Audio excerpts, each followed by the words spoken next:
Welcome back. We're talking about the expanding role of renewable energy. Joining us here in Washington is Tyson Slocum. He's with the U.S. advocacy group Public Citizen. Steve Milloy is the founder and publisher of junkscience.com, and Alvin Lin is with the Natural Resources Defense Council. He joins us from Beijing. Steve, let me start with you this time round. And you wanted to respond to what Alvin was saying, but particularly what he said at the end there, that Chinese businessmen are looking at business opportunities here in renewable energy. And in that sense, is this program of renewable energy going to be driven by business, not by ideology or what politicians say? Well, I hope it's driven by business. I mean, that's the best way. And as I said, no one is against solar or wind or other new technologies, but everything's got to be done on a cost-effective economic basis. And the way the federal government for the last 8 years has laid down mandates and subsidies, well, that's all going to end. And so now things are going to, energy technologies are going to have to compete on their own merits, at least while President Trump is president and Republicans are in charge. Well, let me ask you this, Steve. Do you believe that climate change is caused by global warming? Do I believe that climate change is caused by humans? Yeah, by humans. Well, there's no question that humans have an effect on the climate. All you got to do is look at the evening weather map. But the question is, how much of an effect? And what will the effects be? And then can anything be done? And what are the costs? It's a very complex question. It's more, there's a lot more to it than was 2016 the hottest year on record, as we hear all the hype. My opponents have too often tried to make it a very simple issue. There's more carbon dioxide, therefore there's going to be more heat, and we're all going to be like, the frog in the water. Pretty soon it's going to be too hot, and we're all going to be dead. We don't know any of that is true. We don't know any of that is true. What we do know is that we have emitted, we've increased the amount of carbon dioxide 50% in the atmosphere. Temperatures have gone up. We don't know exactly why. We don't know how accurate our measurements are. We don't know what's going to happen in the future. Right. What we do know is that cheap energy is good for everybody on the planet.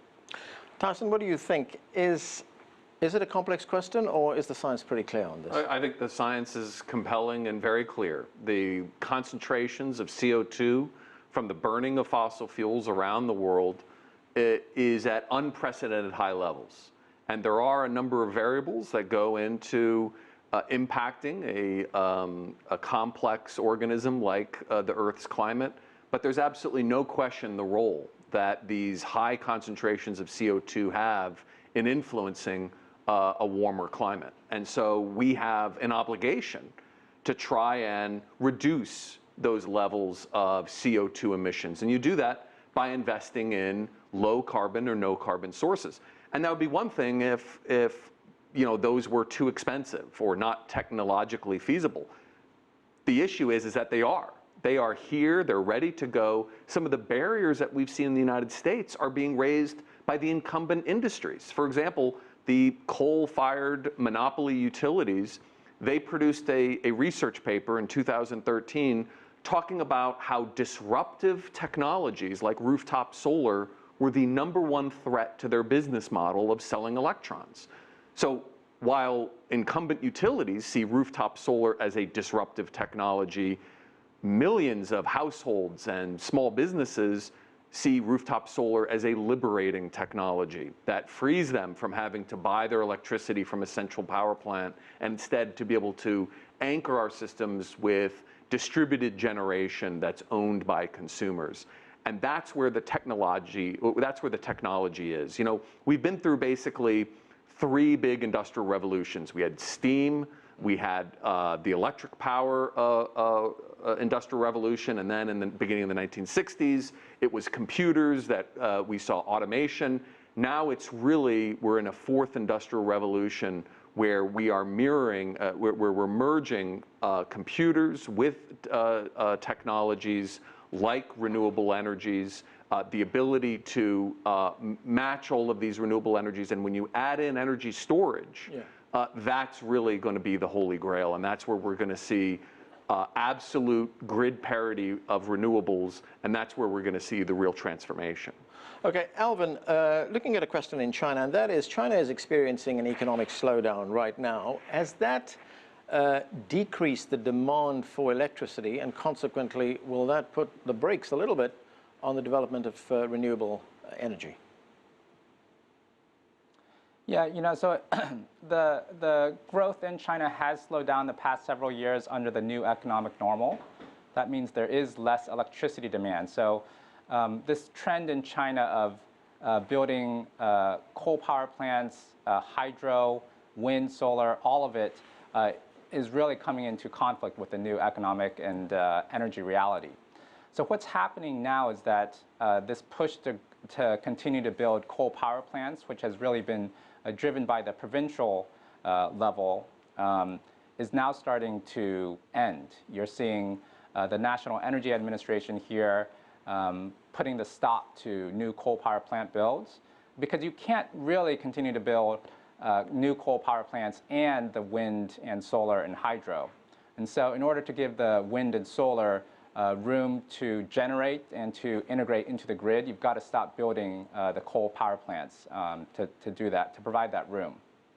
Tyson, this is the global issue. What is the situation in Europe, for instance? We had that time in Europe when there was boom or bust there. It was Germany, it was Italy in 2011 that was pushing ahead with renewable sources of energy. Wind energy was very strong in the United Kingdom in 2015. What's it now? We're still seeing a huge deployment of renewables. There was some pullback on nuclear, which ended up actually increasing coal's market share, but we're starting to see that decline. Renewables have deployment opportunities all over the globe.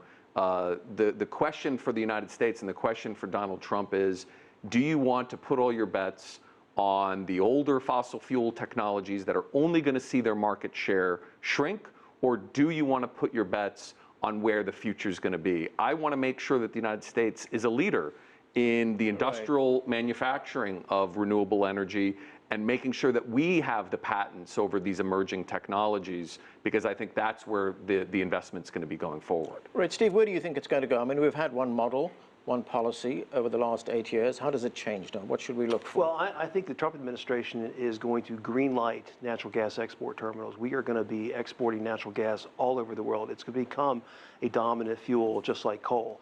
Let's keep in mind there are, 2,000 coal plants on the boards around the world. In China, China's not building or slowing down the building of coal plants, not because they want to build wind and solar, but because their economy has slowed down. So they don't need all these plants. They have excess capacity right now. In Europe, Germany has hit the wall. Most of its electricity comes from coal. It got rid of its nuclear, which was a mistake. And its wind and solar has made its electricity the most expensive in Europe.